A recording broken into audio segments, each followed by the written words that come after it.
and the Yanks haven't got a chance.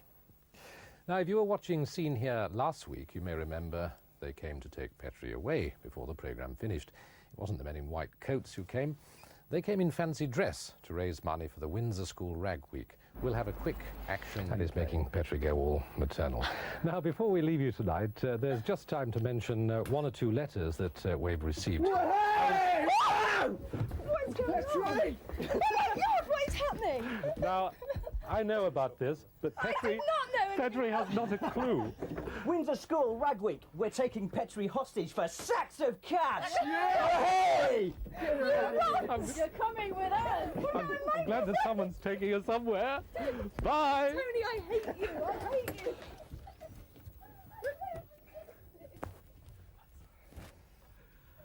Oh dear, I don't think that Petrie is ever going to forgive me for this. You're quite right, Tony. I am never going to forgive you for that. Actually, I must say, you did seem quite a bit of a sport, but I thought they said they were taking you for sex for cash. It was actually sacks of cash, wasn't it? Sacks of cash. Well, look, let's have a quick look at where they took you through. I mean, you've got quite a big audience when you actually arrived on stage at the school. The Petrie product! So they call that a Petrie product. A Petrie product. They actually got it out of their drama workshop or something and used it for a different... Who are the RMP? Because they took part in the game. They were as well, absolutely super. They just came along and played the game. They actually came a cropper later on. Oh dear. Copper, I should say. Now, they actually really did have a specially designed cage just for you. Yes, they built it for me. I suppose I should feel quite honoured, but I don't. And I don't want the cage either, chaps. This is the worst thing to do. Oh, dear. Oh dear, Petrie. What did you think of that? Well, all I can say is may my clothes rest in peace, because they absolutely were.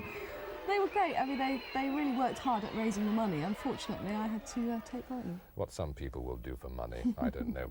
Just tell us how much was raised altogether then. Well, I believe they raised 5,500 marks, but they actually need another 500 marks, people out there, for some special equipment for the baby unit in Vegberg. Of course, it is for a very good cause, isn't it? It is for a very good cause, and there are people out there, I think probably Chris Pratt's one of them, who hasn't sent their money in, because they pledged 15 marks to keep me in. Chris Pratt, of course, is a colleague on BFBS, and the radio people on BFBS were very helpful as well, weren't they? I gather, though, that they were organising people to collect money to keep you in, weren't they? Yes, I think the biggest donators were at SSVC, actually, but I have to say that the one person in BFBS who stuck his neck out, and he's been teased for it mercilessly, is Stephen Pumphrey. Thank you, Stephen, for sticking your neck out. He actually wanted me out of the cage, but he got a lot of jip for it.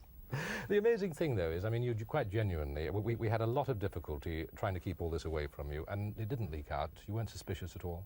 I knew nothing about it. I tell you what, if you try anything like this again, I'll be watching for all the clues, because I knew nothing. I was quite frightened when they first burst in. Thank you very much. It's your turn next. I'll tell you something. Look, it's just gone 22 minutes past, so I think it's about time we said goodnight, don't you? Oh, I hope so. Nobody's going to burst in. Well, thank you very much for being with us tonight.